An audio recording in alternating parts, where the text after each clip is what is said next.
ভাঙছে নদী, বাড়ছে হাহাকার। বরগুনার নলটনায় বিষখালীর ভাঙনে নদীর পেটে প্রায় ৯০ একর জমি। এছাড়া মাথা গোজার ঠাঁই হারিয়ে দিশেহারা হাজারো পরিবার। প্রায় ২০০ বছরের ঐতিহ্যবাহী নলিবন্দরও ভাঙন ঝুঁকিতে।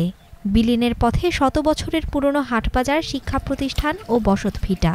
চিরে যদি এখানে নদী ভাঙনটা রোধ করা যাইতো, ব্লক দিয়ে হোক বা যেভাবে হোক, তাইলে আমরা একটু শান্তিতে থাকতে পারতাম। এই পর একটা গেছে, এখন এই একটা দেশে বাড়িঘর ভাঙ্গে চুরছে, এরাও এখন যায়। এখন তো আমাকে কোনো থাকার রাস্তা নাই। আমাকে এটা বরাদ্দ করে দিতে বা এবার ব্লকের ব্যবস্থা করে দিতে, তাহলে আমরা বসবাস করে থাকতে পারতাম না। আমাকে আশ্রয় কেন্দ্র ছাড়া কোনো উপায় নাই। বসত বাড়িও ৩-৪ চলে গেছে, তারপর আমরা এই কুলিয়াইয়ে একটু আশ্রয় নিছি। হেকালেও অনেক দূর ছিল, হ্যাঁ ওই রাতারাতি আসিয়ে গেছে। স্থানীয়রা বলছেন জিও ব্যাগ ফেলে চলছে ভাঙন ঠেকানোর চেষ্টা, এরপরও মিলছে না সুফল।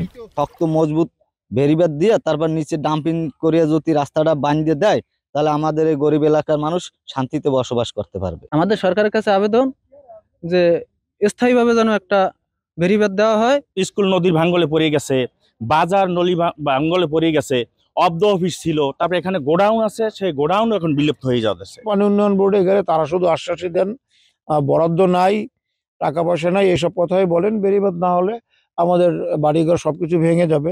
পানি উন্নয়ন বোর্ড জানিয়েছে, বিষখালী নদীর ২ তীরে ৪৪ কিলোমিটার এলাকাকে ভাঙন কবলিত হিসেবে শনাক্ত করা হয়েছে।